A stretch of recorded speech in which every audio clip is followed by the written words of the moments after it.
Who here likes or would like to travel? Who here enjoys watching horror movies? If either one of these are true, you will enjoy what I have to share.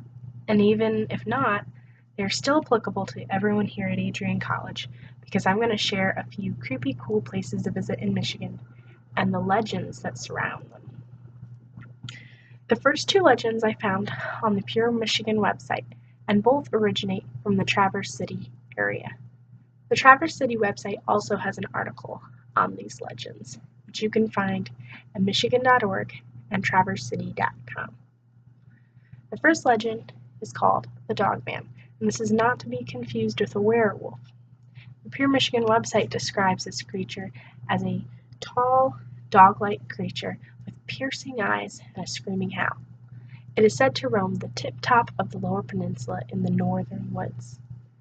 This story started in 1987. There were two radio hosts, James O'Malley and Steve Cook, who wrote a story for April Fool's Day and a song entitled The Legend.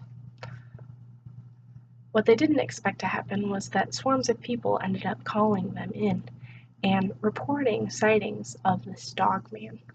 One was all the way back from 1938 when an older man had gone out with his dogs and had been attacked by a big pack of wild dogs. When the rest of them had run off, the largest one stood behind, got up on its hind legs, stared at him, and then walked off like a man. There were also written reports found by some French fur traders way back in the 1800s, and they also wrote sightings of a dog man in the Traverse City area. Then in 1997, the year I was born, and 10 years after this legend was created by these two radio hosts, a supposed large beast started an attack on the animals in a nearby town called Luther.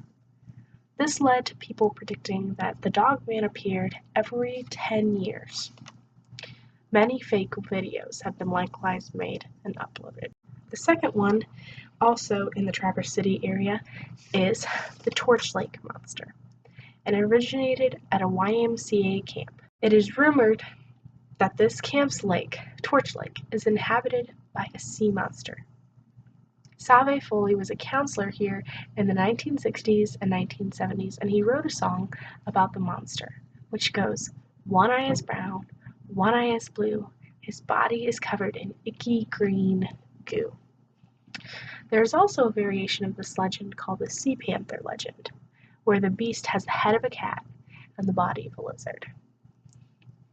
The real story seems to be that there are 50, 60, 70-pound muskies in Torch Lake, and these likely led to the stories of a sea monster. The very last legend, and closest to my heart, is the Melon Head legend, and I found this in an article by the Grand Haven Tribune.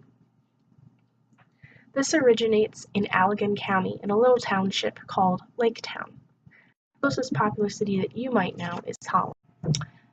This happened on the famous Felt Mansion ruins, and the article describes the creatures as having large, bulbous-like heads. Another name for them would be wobbleheads.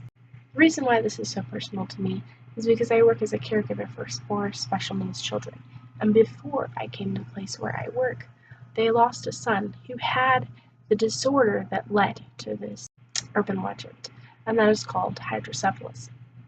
Hydrocephalus is basically an abnormal increase of brain size due to an increase of the cerebrospinal fluid within the cranial cavity.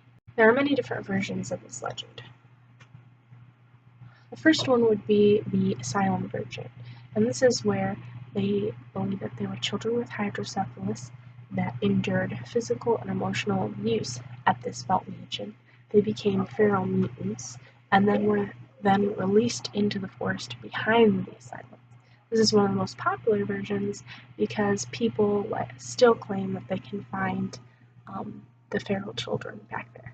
The second one is the one called the Dr. Crow version, and this is based on a doctor who studied hydrocephalus during World War II. And it was said that afterwards he started doing experiments. Some people rumor that it was to increase brain activity, some people say that it was to create monstrous creatures out of humans, much like Dr. Moreau from the island of Dr. Moreau.